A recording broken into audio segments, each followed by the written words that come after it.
দর্শক, হাওড় অঞ্চলের খবর জানাতে হবিগঞ্জ থেকে সরাসরি যুক্ত হচ্ছেন সহকর্মী রাসেল চৌধুরী। রাসেল, আজকের হাওড়ের অবস্থা কেমন দেখতে পাচ্ছেন জানাবেন। RICL TMX, যুগের পর যুগ স্থাপনা থাকে মজবুত। শারমিন, গতকাল রাত এবং আজ ভোরে কিন্তু বৃষ্টিপাত হয়েছে। এর ফলে কৃষকদের কার্যক্রম কিছুটা ব্যাহত হয়েছে। তবে সকালে এখন রুদ্রোজ্জ্বল আবহাওয়া এবং হাওরে কৃষকরা আবার গেছেন ধান কাটতে এবং অনেকেই গতকালকে যে ধান এনেছেন এগুলো মাড়াই করছেন। অনেকে আবার তাদের ধান শুকাচ্ছেন। আসলে হাওর এলাকাতে যে ধান শুকানোর যে ব্যবস্থা হাওরের পাড়েই তারা দিয়ে থাকেন, কিন্তু এগুলো আসলে এবার হাওর এলাকা ডুবে যাওয়ার ফলে কৃষকরা কিন্তু তাদের ধান শুকাচ্ছেন সড়কে। এবং এই সড়কে বিশেষ করে বানিয়াচং সড়কে আপনি আসলেই দেখবেন যে পুরো সড়কে কিন্তু ধান শুকাচ্ছেন কৃষানীরা। এবং এছাড়া কিন্তু আবহাওয়া যদি অনুকূলে থাকে, ৫-৬ দিন যদি ভালো থাকে তাহলে কিন্তু বাকি ধানগুলো কেটে নেওয়া সম্ভব।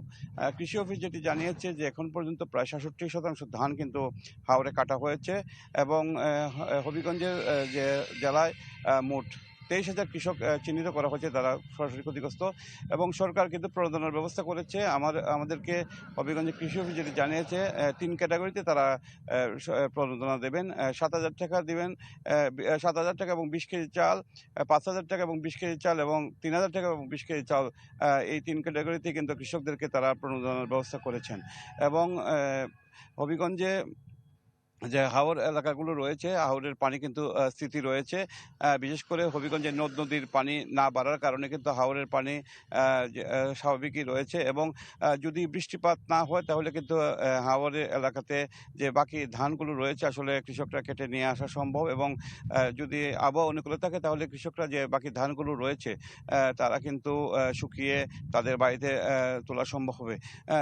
এদিকে হবিগঞ্জের যে হাওরগুলোতে কৃষকরা যে হাওরে যাচ্ছেন বা ধান কেটে নিয়ে আসছেন, এবং সরকার যে প্রণোদনা দেবে এতে কিন্তু আসলে কৃষকরা অত্যন্ত আনন্দিত। তবে হবিগঞ্জে শ্রমিক সংকট এখনও রয়েছে এবং কৃষকরা তাদের পরিবার পরিজন নিয়ে কিন্তু ধানগুলো কাটছেন।